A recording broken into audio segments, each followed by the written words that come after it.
अस्सलामु अलैकुम वरहमतुल्लाहि वबरकातुहू। इस्तकबाल है आपका आपके अपने चैनल हेल्दी इंडिया पर। उम्मीद है आप सभी अच्छे होंगे। दीन के फैलाने में हुजूर अक़दस सल्लल्लाहु अलैहि वसल्लम ने सबसे ज्यादा तकलीफें और मशक्कतें बर्दाश्त की हैं। दुनिया के तमाम इंसानों की और बाकी तमाम नबियों की तकलीफों को अगर एक साथ जमा किया जाए तब भी हमारे प्यारे नबी हुजूर अकरम सल्लल्लाहु अलैहि वसल्लम की तकलीफें बढ़ जाएंगी। आज हम आपको हुजूर अक़दस सल्लल्लाहु अलैहि वसल्लम के ताइफ के सफर का दर्दनाक वाक़या सुनाएंगे। कहीं मत जाइएगा, वीडियो पूरा देखिएगा। आइए शुरू करते हैं। नबूवत मिल जाने के बाद 9 बरस तक नबी अकरम सल्लल्लाहु अलैहि वसल्लम मक्का मुकर्रमा में तबलीग फरमाते रहे और कौम की हिदायत और इस्लाह की कोशिश फरमाते रहे। लेकिन थोड़ी सी जमात के सिवा जो मुसलमान हो गई थी और थोड़े से ऐसे लोगों के अलावा जो बावजूद मुसलमान न होने के आपकी मदद करते थे, अक्सर कुफ्फारे मक्का आपको और आपके सहाबा रजी अल्लाह ताला अन्हु को हर तरह की तकलीफें पहुंचाते थे, मजाक उड़ाते थे और जो हो सकता था उससे दरगुजर न करते थे, यानी उससे रुकते न थे। हुजूर अकरम सल्लल्लाहु अलैहि वसल्लम के चचा अबू तालिब भी उन्हीं नेक दिल लोगों में थे जो बावजूद मुसलमान न होने के हुजूर अक़दस सल्लल्लाहु अलैहि वसल्लम की हर तरह की मदद फरमाते थे। 10वें साल में जब अबू तालिब का भी इंतकाल हो गया तो काफिरों को और भी हर तरह खुले महार यानी आजादी के साथ इस्लाम से रोकने और मुसलमानों को तकलीफ पहुंचाने का मौका मिला। हुजूर अक़दस सल्लल्लाहु अलैहि वसल्लम इस ख्याल से ताइफ तशरीफ ले गए कि वहाँ कबीला सकीफ की बड़ी जमात है, अगर वो कबीला मुसलमान हो जाए तो मुसलमानों को इन तकलीफों से निजात मिले और दीन के फैलने की बुनियाद पड़ जाए। वहां पहुंचकर कबीला के 3 सरदारों से जो बड़े दर्जे के समझे जाते थे गुफ्तगू फरमाई और अल्लाह के दीन की तरफ बुलाया और अल्लाह के रसूल की यानी अपनी मदद की तरफ मुतवज्जह किया।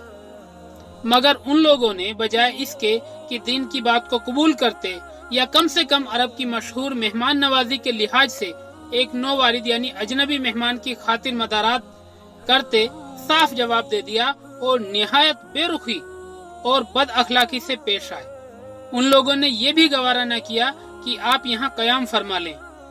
जिन लोगों को सरदार समझकर बात की थी कि वो शरीफ होंगे और मुहज्जब यानी अच्छी गुफ्तगू करेंगे, उनमें से एक शख्स बोला कि ओहो, आप ही को अल्लाह ने नबी बनाकर भेजा है।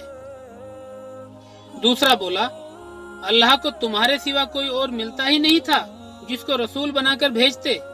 तीसरे ने कहा, मैं तुझसे बात नहीं करना चाहता इसलिए कि अगर तू वाकई नबी है जैसा कि दावा है तो तेरी बात से इनकार कर देना मुसीबत से खाली नहीं, और अगर झूठ है तो मैं ऐसे शख्स से बात नहीं करना चाहता। इसके बाद उन लोगों से नाउम्मीद होकर हुजूर अकरम सल्लल्लाहु अलैहि वसल्लम ने और लोगों से बात करने का इरादा फरमाया कि आप तो हिम्मत और इस्तकलाल के पहाड़ थे, मगर किसी ने भी कबूल न किया, बल्कि बजाय कबूल करने के हुजूर सल्लल्लाहु अलैहि वसल्लम से कहा कि हमारे शहर से फौरन निकल जाओ और जहां तुम्हारी चाहत की जगह हो वहां चले जाओ।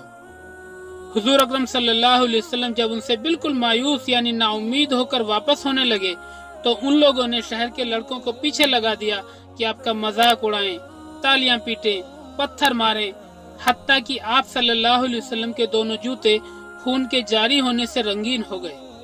हुजूर अक़दस सल्लल्लाहु अलैहि वसल्लम उसी हालत में वापस हुए। जब रास्ते में एक जगह इन शरीरों से इत्मीनान हुआ तो हुजूर अकरम सल्लल्लाहु अलैहि वसल्लम ने ये दुआ मांगी जिसका तर्जुमा ये है, ऐ अल्लाह, तुझे से शिकायत करता हूँ मैं अपनी कमजोरी और बेकसी की और लोगों में जिल्लत और रुसवाई की।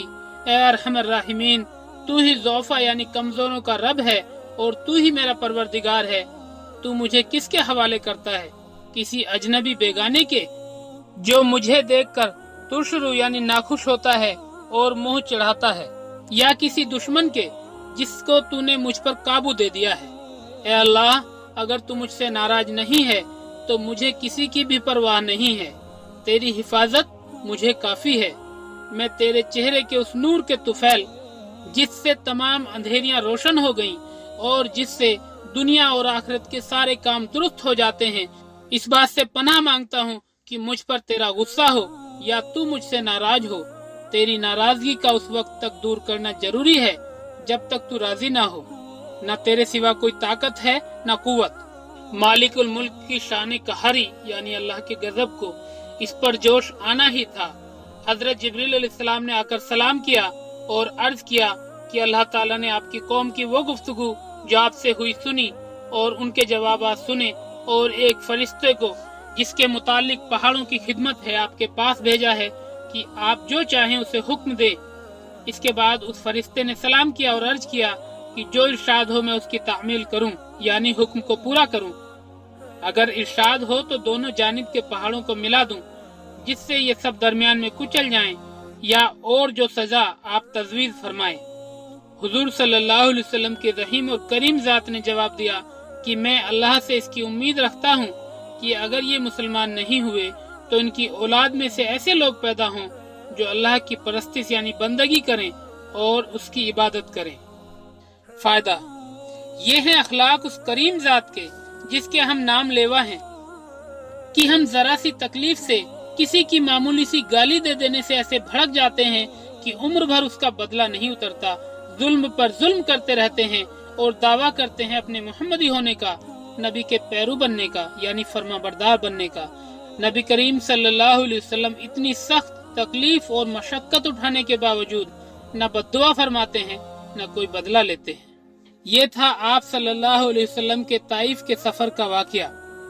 आप जानते हैं कि दीन की बात को दूसरों तक पहुंचाना सदका है, इसलिए इस वाकये को ज्यादा से ज्यादा शेयर करें ताकि लोगों में दीन के लिए तकलीफें और मशक्कतें बर्दाश्त करने का जज्बा पैदा हो सके और हम सब के अंदर से अल्लाह ताला की नेमतों की नाशुक्री करने की आदतें खत्म हो जाएं।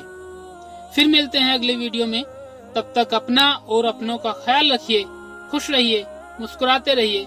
खुदा हाफिज।